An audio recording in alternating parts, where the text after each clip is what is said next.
If you want to know a person's true nature, test them while they are really mad. You gotta know what they really think about you or how they feel about you. Now, there's a recent boycott that has been happening, and definitely we can see it working 100% for black people because black Americans have decided to shut that door on the face of Asians. But Asians have failed to accept this easily because they are portraying how mad, they are portraying how furious and outraged they are, thinking the fact that black people will shut that one door for them. But black people have been tolerating that disrespect for a long time because this is something that has been happening for a long time now. Now, black Americans are reacting to what Asians are saying in regards to threats that they are issuing and things that they will do to black people, for instance, burning down black stores. But why I really find this hilarious is that they are only saying this because black people have heated their pockets. Ask Target, ask Walmart, and all other this the group of people that have always tried to take black people for granted. The result is it's always the same result, but you gotta accept it. I don't think issuing threats will make black people change their mind in regards to what you all think about black people. Black people have the power to decide where they're going to be taking their dollars. If they say that they're taking it back to their community, you got to accept that because that's what they've decided they're going to be doing with their money. You have nothing to control. You have nothing to say about it. And I think let this sink to the mind of all these people that think that their threats will make black people change their mind. I just have a bad message for you that black people are not backing down. And once they shut that one door, you are all done. So continue issuing threats. Black people businesses are thriving. Black people businesses are booming. Things are going well as they're supposed to. Brothers and sisters, let's watch the video. I'm gonna be back. Some of y'all are very ignorant.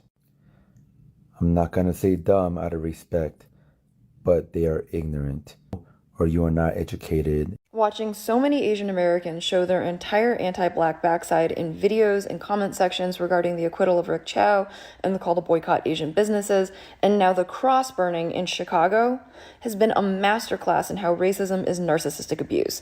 Because so many ricecrackers are out here yelling and screaming as though black people somehow did something to us when all they want is to be left alone. Asians are getting mad at black people because black people don't want to support their businesses anymore, and it's very ridiculous. Instead of getting mad at us, do better. Anytime I see a video of a black person going to an Asian business, there's always some racism, majority of the time. I'm not saying all of them are racist, but majority of them are racist. Why are you guys mad at us? Why don't y'all support each other? Sure, we shouldn't divide ourselves. Oh, why are we dividing ourselves? But there's only so much us black people could do when y'all don't like us. For literally exist. I saw this person saying black people don't like Asians. Black people being glazing Asians. Y'all are the ones that be worshiping the white people and start hating us for no reason. To the Asian community, now you understand that racists don't pay your bills. A lot of you guys are coming out and saying, why hold us accountable for one person? No, it's not just that. We have been facing racism from the Asian community for quite some times.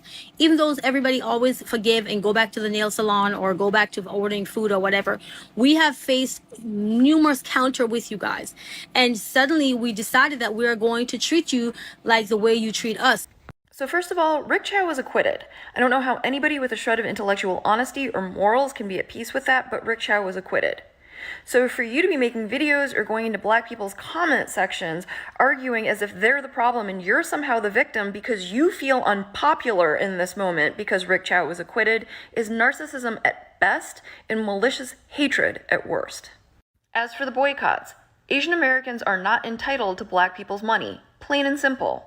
Business 101, provide quality goods, quality service, and treat your customers with respect. But if you've made a habit of providing subpar goods and subpar service and disrespecting your customers, rest assured, your business is not being judged on the basis of one Rick Chow. Your business is being judged for what it is. If you go into a black neighborhood and open a business and you've made a habit of treating black customers like they're the problem, pitching a fit and playing victim when your black customers say, we won't be bothering you anymore, is narcissistic abuse. And finally, the cross burning. For the past 18 months, Black Americans have been living under an administration that has been overtly organizing for decades to do everything it can to drag the country back to Jim Crow. And the sick plot twist and the fuckery that was passing the Hart-Celler Act a year after the Civil Rights Act and making Asian Americans the new window dressing on the myth of the American dream is that in the past week, it was Asian Americans who actually did it. The acquittal of Rick Chow brings us back to 1991 and the killing of Latasha Harlins, and the cross burning in broad daylight in Chicago brings us right back to Jim Crow. And the thing is, Black Americans know who holds systemic power. Black Americans know better than anybody else what it is to never be viewed as an individual and to be condemned as a community for the actions of a few. So they also don't need to be told not to do that to other people. Black Americans are not judging Asian Americans on the basis of one Rick Chow or whoever burned the cross. They are simply responding to over 60 years of our community pushing them away with our escalating anti-Black antics. And if you don't like the way that feels, rather than treating Black people like they're the problem, we have to start by rooting out the infestation of anti-Blackness in our community. And if you're not willing to do that, the very least you can do is leave Black people alone and stop asking them to be an audience for your anti-Blackness. We are going to hold our money from you. I've always say racism does not pay your bills. So stop being racist. If you know that you have a couple people out here that have businesses and you are out here taking it lightly and not trying to support others and try to disrespect people and trying to do whatever you can, there's countless of time that I have been discriminated against within the Asian community, even though we don't come out and say something, but there are people Black people that actually go through it. It just shouldn't have to take a life for you guys to understand that we are serious. You understand me? It's been countless of time where we have been facing discrimination from the Asian community, and we still love you guys. We still support you guys. We still showed up. But this time, what we are saying, this young man lost his life behind something silly. A mother lose a son lost his life. He was only 14 years old. And yes, some of you guys may never understand, but this is bigger. This is way bigger than everything. What we're saying, racism is what we need to stop. We need y'all to stop it. We need to go to nail salon and not have you talking about how much the people are doing certain things. We need to be able to sit in the nail salon, not have you talking about us in your language, not having you yelling at us or treating us like we're not going to pay, because some of us, we're very respectful to you guys. We're very respectful to when we come in your nail salon, we make prices and we tell you, you made the prices, we come up, we agree with you. But what we notice is like you guys are being so rude. Sometimes we go to the store, you guys follow us around thinking that we're going to take something from your store. And honestly, truth be told, there's countless of people of other race who actually come and take stuff from your store, but because you guys are so busy trying to think that Black people is the only one who take things, Black people is the only one who actually are, no, you guys are wrong. And this is how we are saying to you that we are not going to take it anymore. We are not going to take it anymore. We are going to take what hurt you and we're going to use it. And what hurt you is our money. We're not going to come in your store and spend it with you. We're not going to order Chinese food. We're not going to go to the nail salon. We're not going to do any of the thing. We're not ordering from your products. We're not ordering. Honestly, I'm in Brooklyn and there's a place that I'm going right there is owned by a Mexican. And I used to go. I'm not going to any of these places anymore. I'm going to shop Black-owned business. And this is what we are saying. We're saying that this community is doing us too wrong and we decided to stop. And I don't care. Enough is enough. It doesn't matter anymore. We don't want to be racist. We're not trying to be racist. It's not about racism. This is bigger than racism. It's bigger.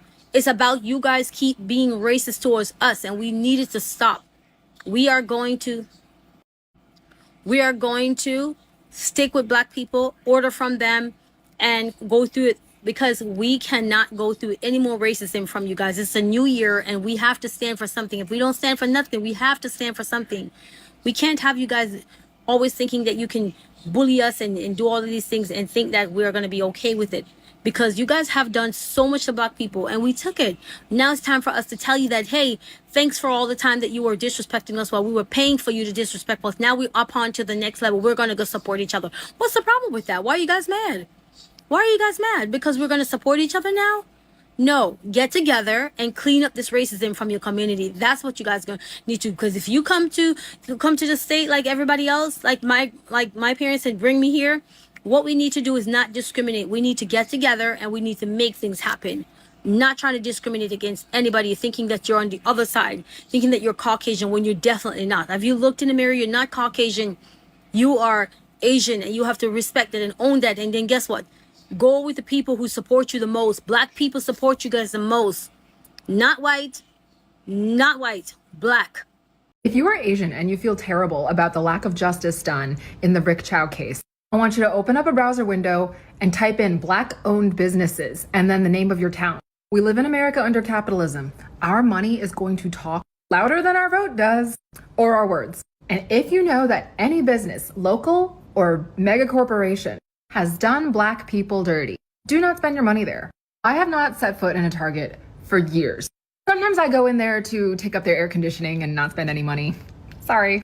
Go try a Black-owned restaurant. I promise it's delicious. Find a Black-owned nail salon. Don't go in there expecting mega cheap prices, because a lot of these small business owners are navigating generational economic oppression in order to open their businesses. But like I said, what you get can be really, really good and worth it. Before you go spending your money at like an Asian store or other non-Black business, you can see in the comments, like in their Google reviews, if they have multiple people who have experienced racism there. If it happens more than a couple times, then maybe don't shop there. I am noticing white people join this conversation. And by conversation, I mean the conversation that my community and the Black community are having right now in regards to what happened to Cyrus and how Cyrus was murdered by someone in my community. And I just want to say, I am happy that y'all are on the right side of history, because great. But also, I am not willing to let y'all join this conversation and do what y'all did during the Stop Asian Hate thing. Because the truth of the matter is, what happened during Stop Asian Hate was that the majority of the people who were harming my community were white people. And y'all chose to scapegoat the Black people. Y'all did. And created tension between my community and the Black community. And now you're hopping on to this conversation, this issue that your community created, by the way. Your community created this fucking system. And you have the nerve to come into this conversation and try to scapegoat Asian people, try to make it seem like it's all of us who harm. When the reality is the majority of the people in your community are genocidal maniacs. I have seen more Asian Americans being upset at the fact that Black Americans are threatening to boycott Asian businesses than I have seen Asian Americans speaking out against the murder of Cyrus Carmick Belton. I agree. A lot of people like myself talked about the boycott instead of what actually happened. I would like to apologize for that, because that came from a place of hurt. Instead of just believing TikTok news, I did do my own research and watch the whole court proceedings. I did, in fact, take notes. So here are the facts that people don't talk about because they want you to believe one side of the story. Cyrus Carmick Belton was carrying a loaded semi-automatic pistol illegally. He was also posting about owning this pistol. Andy, Rick Chow's son, claimed to see the pistol when Cyrus was in the store with his bag. He also stated that Cyrus looked really suspicious, shoving water bottles in his bag before taking them out. Along with that, a lot of the witness statements can't be proven to be true because they changed their statement from when they were talking to the police from when they were under oath in court. One witness claimed that she didn't see anything that happened until she was under oath, and she gave specific details that she did not see because she claimed to not have seen them when questioned by the police. In his closing statement, Sean Kent, Rick Chow's lawyer, claimed that Andy chased Cyrus down 130 yards. Cyrus fell to the ground and his gun fell out of his pocket. Rick Chow saw Cyrus scrambling to get up, and he believed that Cyrus was going to pick up the gun and point it at Andy. Since there was no cameras around, Andy was the only eyewitness there. So yes, there is the argument for self-defense because Rick Chow did believe that Cyrus was going to pick up the gun and shoot his son. These are all the reasons to why Rick Chow was found innocent in this murder, because he didn't conspire to murder Cyrus. He didn't pre-plan this. This was not a predisposition plan. He didn't plan to have Cyrus walk into the store and was like, I'm gonna shoot him. Honestly, everything is still up to interpretation. Murder in South Carolina means that you have the intent to kill, and he did not have the intent to kill. Sean Kent was able to prove that. Also, Sean Kent was a really good lawyer, all things considered. The way he spoke was extremely well, and I did listen to his closing argument, which I feel like It really is persuasive. You can make your own decision if you think Rich Chow is innocent or not. In my opinion, I don't think I can make that decision on whether he was innocent or not. I don't think that anyone that killed anyone would ever be innocent. And my heart does go out to Cyrus and his family, because no one should ever have to go through that. It doesn't matter if they were holding an illegal firearm or etc. I'm really sorry for what happened, and I hope his family finds peace and justice. So what do y'all think about this? Here we go, another Asian telling y'all that y'all can't do without them. And it's amazing to me how the women get on this app and be so quick to say what they ain't gonna do and what they don't need and who they gonna boycott, when you sitting up here with everything on that they produce. You got the hair on, you got the weave on, the clothes, designer clothes, everything he said you got. So what you gonna do? It's kind of unbelievable. And I tell you something else, I've been seeing videos where people have been lately really trying to patronize in the black community. And what happens? One girl said, and this is why I stopped with the black nail technicians, and I had thought about that thing. A lot of black nail technicians, when you go to them and your nails are already done, they don't want to do your nails. They say they don't work over anybody else's work, and you have to go get them taken off. They don't have the service of taking off nails or soaking them off, so you still have to go to an Asian for them to take your nails off. And that's when an Asian told me I was messing my nail bed up because I kept on getting my nails taken off and going to get them redone, a fresh set every time. It's like you destroying your nail bed. I was like, okay. Then you hear another girl on here. She said she patronized with a black establishment the other day, and when she came in, she asked for a certain thing. They didn't have it. And she was like, what do you suggest? And they was like, what do you want? They just had a bad attitude. And she was finna give them a good review. And then she changed it because she's like, they treated her like trash. So what are you doing? I'll tell you something else. Every time I go into a hair supply store, and I go to the same one all the time, they are so nice to me. I get a discount. And then every once in a while, they have a product in there and say, try this and see if you like it. How many times have you went to your black nail technician or your black salon person that does your hair, your black beautician, and they have actually did something like your birthday come up, and they have actually given you something for your birthday, or how else can I say this, or vice versa? How many times do you get your hair done and you know your beautician does a good job and you don't even tip them? I'm just saying, we just out of order in all kind of ways, and we got a lot of work to do. You have to be a certain type of way if you're going to own a business and you want people to come and shop with you, because now they just coming and shop with you because of this boycotting thing. But if they really had a choice and this never would have happened, guess what? They would have never came to your store, because you don't treat them with respect. You don't treat them with respect. And then the good people that do your services, you don't tip them. You understand me? I wouldn't dare not tip my beautician. Wouldn't dare not tip my nail tech, because I appreciate the service they give me. I don't even know why Asian Americans are so worried about the boycott, because let's be honest, if you guys have stores in black neighborhoods, you were treating those people like part of the community, then you wouldn't have to worry about it. Like, people who treat the community they're in with dignity and respect are celebrated. If you put back to that community and you're not just extracting, then you don't have to worry. People will support you because you're part of the community and you added to it. But if you're just a fucking parasite in the black community, yeah, I would be worried too. All you have to do is just treat people with dignity. If you're out here surveilling people, you should be worried. Tell everybody, Asian Americans, all of your relatives who are putting up pictures of black people as thieves and following them around and surveilling them and harassing them or calling them names and talking about them, and all of y'all who are racist and who treat your customer base like less than subpar, you should be worried. And to be honest, it's not just them that need to be worried, everybody. Because if black people have high racial self-esteem, where anyone that is disrespectful to our community and our blackness we don't do business with, then you guys are all fucked. A lot of you guys are not going to be good.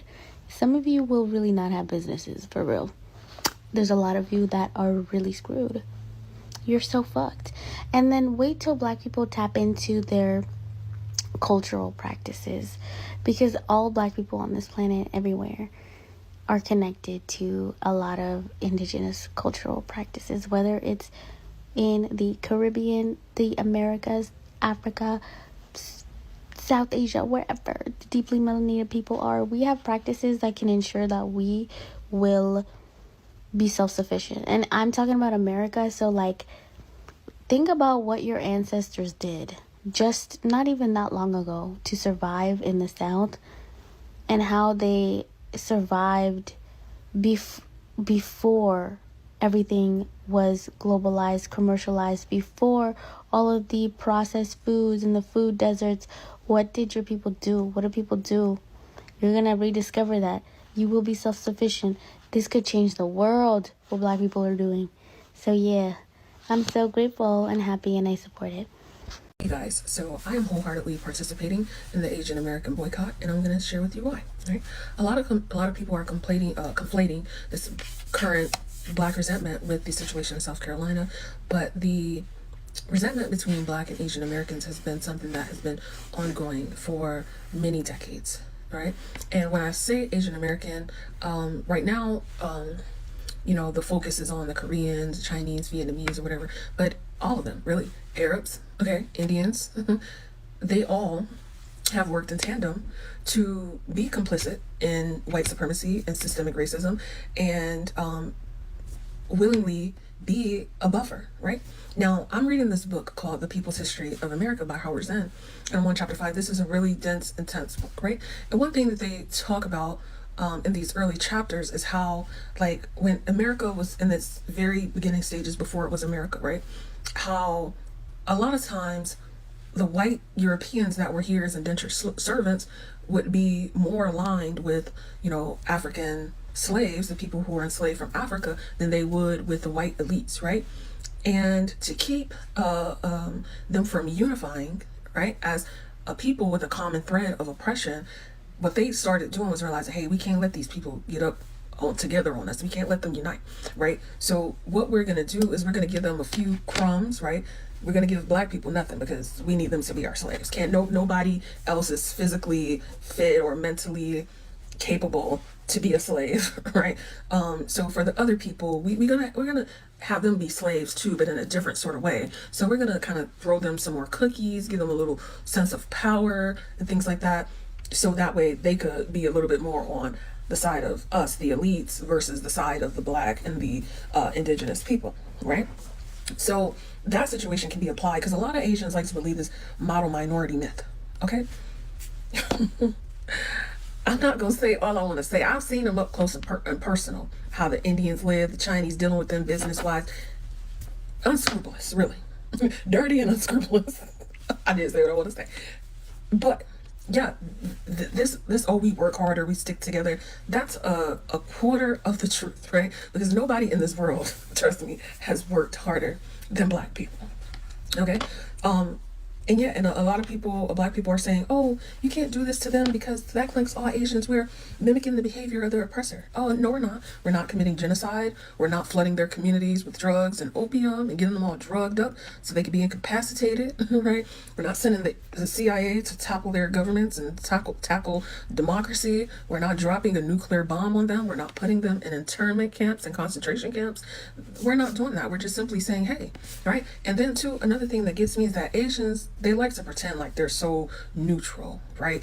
And a part of that is appeasement to white people, because like someone else said, a lot of them are the white people's lapdogs, right? But now I'm seeing videos on TikTok, right? They are mocking us. They are actually, I've seen videos, they're taking videos of Black people in their establishments today and this week saying like, hey, oh, you said you was going to boycott us. Y'all still here, right? Then the situation with the affirmative actions in the schools and things like that, this is long overdue. They are the white people's lapdogs. I personally, like, people like, oh, this Asian person did something nice for me. One or two is anecdotal evidence, right? Like, I have a couple of people of color as my friends. I have that been nice to me. I have some white friends, but just because a few white people or a few people have done or been, nice towards me or whatever, that doesn't absolve the grand scheme of things. That didn't absolve me from systemic racism and disenfranchisement as a Black woman. That didn't raise my pay at work, right? That didn't get me off the margins of society because a few people were good. So yeah, all of them, for the most part, 99% of them, right? So yeah, I'm not happy with the state of society. I'm not happy with the fact that, you know, I don't really feel like in mass Black people have allies. I feel like everyone else besides Black people are complicit, right, in the system, are complicit in racism, are complicit in anti-Blackness, are complicit in white supremacy. And I have no qualms. Like, listen, I do my own nails, okay? I make my own pho. I'm learning how to make ramen. I do my own toes. Okay, I don't need them to do my hair. I don't wear a weave. Okay, I don't need them for anything. And that's not be a too like that way. Oh, this way to listen. We're not talking about that. We talk about y'all in America. Okay. And I remember at first I was kind of like thinking about the Target boycott, like, I don't know about that. And then when I start seeing them stores empty, I'm like, okay, they own to something. So guess what? I used to actually go to Target every week. You spend $200-300. Target used to be my preferential store. I haven't been there except for like once because it was the most accessible for something to me in almost 2 years, right? So listen, people might not catch on at first, but guess what? They'll catch on. And they'll catch on. And y'all gonna be eating your words. I'm not fucking around with people. This is not the time to be to play reindeer games, right? Especially in this the world and the things happening at large. It's so much happening in the world, but everyone want to get together and be anti-Black. Imagine that. You're not mad at data centers. You're not mad at billionaires. You're not mad at AI. You're mad at Black people. The jokes write themselves. Boycotting the Asian community. Now, before the Black community does that, I need you to do yourself a favor and listen to this video, because us talking about it is one thing, but hearing it directly from somebody in the community will give you some insight into what is said and done in the homes, the things that we can't see or hear. When you're done listening, drop in the comments what you believe. Boycott, band together and unite, ban altogether. To be honest about acknowledging anti-Blackness among Asian Americans, especially when the call was coming from my own house, so here we go.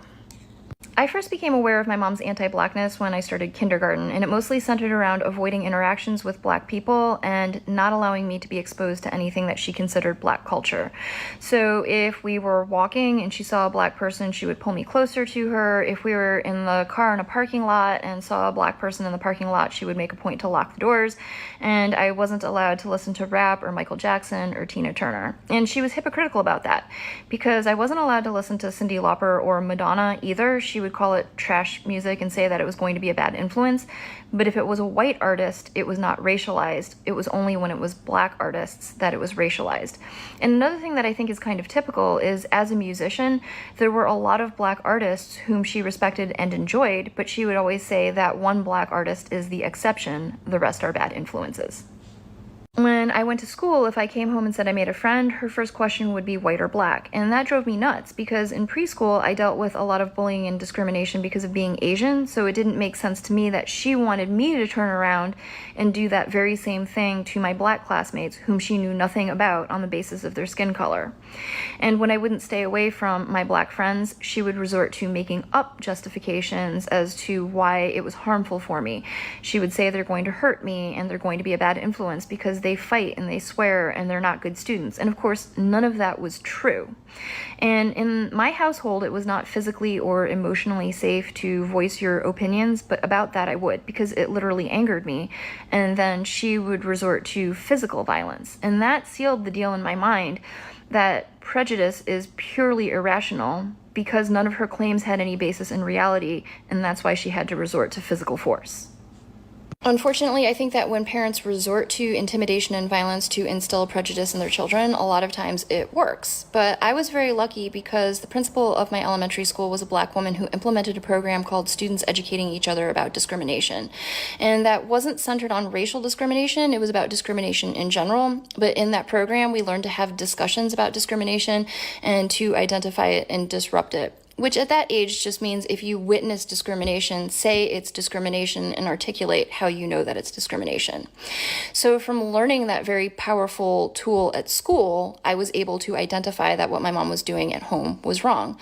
Additionally, the principal was a Black woman, so I had a Black woman in a position of leadership as a role model. And in my school district, she wasn't a token. They really valued Black leadership, from teachers to administration, guidance counselors, all the way up to superintendents. And so I was surrounded by Black role models who made me see that reality did not line up with what my mom was trying to teach me. The straw that broke the camel's back was sometime around the ages of between 7 and 9. I was planning a birthday party, and I told my mom that I want to invite my friend Keisha, which I knew was going to be an issue, but I thought I would try.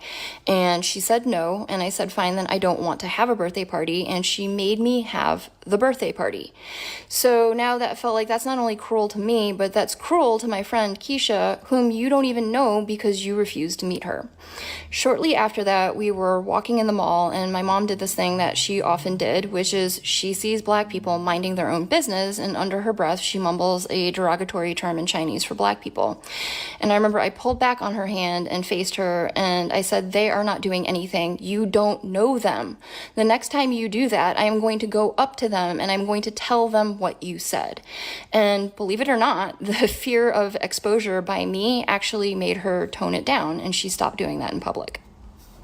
Fortunately, my mom did not live and die that way. In later years, she came around to seeing and later openly admitting how wrong she was. In her older age, one of her best friends really was Black, and my mom admitted to her friend what her previous attitudes had been and why. And from those conversations, I was able to gain some insight as to what my mom's motivation was for her anti-Blackness. Because I think most people feel, since Asian Americans also are harmed by white supremacy, how does it make any sense for Asian Americans to be anti-Black? My mom spent most of her young life in Hong Kong when it was under British occupation, and then in the 1950s, she came to the United States when she was 16 years old. Generations before my mom, her family had been living in and doing business around Shanghai, Hong Kong, and Macau, which were French, British, and Portuguese occupied areas. So she was heavily indoctrinated into anti-Blackness in Hong Kong, where she had no exposure to Black people that would have shown her a different. Hello, brothers and sisters. Welcome back to the channel. I'm hoping that you are doing great from wherever you're watching this video from. Again, as you know, I'm your host and presenter Agenic Stories. Well, I'm hoping that you are honestly doing great. I'd say that if you're not doing great, maybe try do great, because at the end of the day, that's what really counts. We have a message, we have something to talk about, we have something to share. But at the end of the day, I think it's high time people from the Asian community accept that Black people have moved on with the decision that they have made. So whether you cry, whether you issue threats, whether what you do, that's not going to be changing anything that Black people think about where they're going to be spending their money. You're not going to be doing what happened to Tulsa, Oklahoma. You're not going to be burning down Black businesses. That's something that cannot happen. It ain't going to work. It has never worked like that way. You have to accept that you have lost. Find ways. I mean, instead of spending your energy issuing threats, it's high time you find ways of building your relationship with Black people. Maybe from there, I'm just saying maybe from there, Black people might consider going to buy. And I think it's natural. It's something that will happen natural. Instead of issuing threats or instead of using force, thinking that that's just what's gonna that's just what's gonna be making Black people think about you, or that's what's gonna be making Black people maybe consider going to your store is issuing threats. I don't think it works like it has never worked like that way. It is high time you consider finding ways of bringing back the relationship. If you know that your business cannot do without Black people, that's just what I'm going to be saying. It's high time you find ways of bringing back that relationship. There is a comment that I'm going to be reading to you. Burning down Black businesses is a straight out of How to Jim Crow handbook. When white businesses mistreat Black people, and Black people in turn open their own businesses, including newspapers, corner stores, groceries, clothing stores, shoe stores, restaurants, music stores, anything that Black folks created and were successful at. Evil racist white people burned Black folks' creation down. This is that kind of racism that comes with mass destruction of black property and lives, because the white people and their marginalized racialized group can't stand to see black people thrive without them. So these particular Asians are inviting undue harm on their heads of black folks and their own. Their masters taught them well, and they're responding according to the playbook, right? Please, black people, stick together. We deserve more. We can do without them, and we can do better. It's high time black people be creative. Let's do it for yourself. Love and defend and support each other, no matter where we are in the diaspora. No hate. We just want to progress. Be independent with our money. Protect our children, intellectual property, wealth, and culture. Right? So it's high time. It's high time they realize that. A young black child was shot in the back. A business owner walks away scot-free, protected by an all-white jury and a corrupt judge. Yet we are told to get over it. Muhammad Ali explained our reality perfectly with his 10,000 rattlesnakes analogy. Yeah, it's a rattlesnakes analogy. If 10,000 snakes are coming to bite you and 1,000 mean you no harm, you don't have to leave the door open, hoping to find good ones. One bite still kills. We do have the luxury of time to separate the expectation from a system that repeatedly targets our children and protects the perpetrators. This is why we are angry. This is why we are frustrated. Do not tell us to move on from a system that is actively working against us. Because while you can never destroy our people, we will never stop demanding for justice. Right? That's still rude and disrespectful. This is proof that this is very reason we stopped shopping with them, because of hatred and name calling. You think they will show a change of heart, but absolutely not. They are just proving how they feel in their businesses. But it is over. So please let me know what you'll think about this. As you know, I'm your host and presenter Agent Stories. But until then, let me see you in my next video. Peace, love, and harmony. Salute.